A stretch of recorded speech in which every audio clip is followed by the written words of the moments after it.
Raphael, too, shook his head. That would compromise the flight systems and endanger the evacuation. We calculated every possibility. This is the only viable path. Quentin took a sharp breath, ready to argue, but Raphael, too, raised a hand to stop him. Listen, Saffron's clones adore you. They'd follow you anywhere. And you love them. I've seen how you treat them like individuals, like they're more than just cloned genetic mutant cyborgs. They deserve to survive. You deserve to protect them. And what about you? What about your brothers? Quentin's knees buckled. Raphael, too,'s gaze softened, though his voice held steady. Another Raphael army can be cloned. We're replaceable. But love. He paused, a faint, wistful smile crossing his face. That's rare.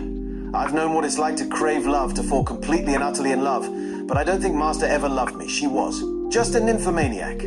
None of us Raphaels have ever been truly loved. Not by her, not by anyone. But I see it in you and the Saffrons. That bond, that connection. It's something worth preserving. Quentin's throat tightened, words failing him. Raphael, too, placed a hand on his shoulder, his grip steady. This is why we exist, Quentin Valentine. To ensure missions succeed, to ensure the survival of those who can make a difference. Our choice is clear. Quentin looked away, struggling to accept the inevitability. It's not fair. Raphael, too, nodded. Life rarely is. But we can make it meaningful. That's enough. For a moment, neither man spoke. Raphael, too, finally released Quentin's shoulder, his expression calm. Go! Protect them! Lead them! That's your duty now. Quentin's stomach dropped. Then we'll take turns. The second trip. There won't be a second trip. Raphael, too, interrupted. The ship's fuel lines are compromised.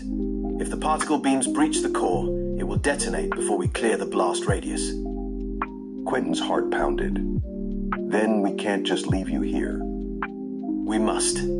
Raphael, too, turned to Quentin, his ultraviolet gaze unyielding. The mission must proceed. The shuttles are the only way for you and the Saffron clones to survive. My brothers and I will hold this deck and provide cover until the launch. This isn't right. You've done everything to keep this mission going. You deserve to live. Raphael, too, placed a hand on Quentin's arm. Our purpose has always been service. Sacrifice is a part of that purpose. He glanced at the other clones, who met his gaze with silent agreement. We've calculated every scenario.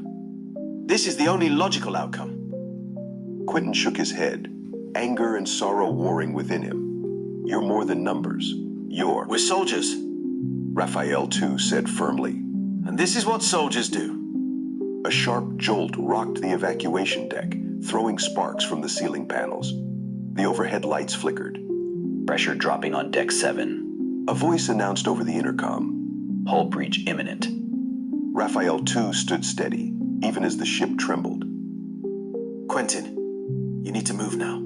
The evacuation siren blared, drowning out Quentin's response. The emergency harnesses unlatched automatically, and Quentin stumbled to his feet.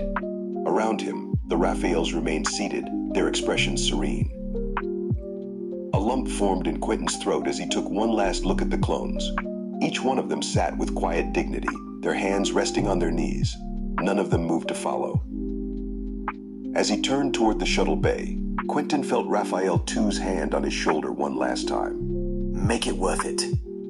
Quentin didn't trust himself to respond. He gave a sharp nod and marched toward the shuttle bay, his vision blurred by unshed tears.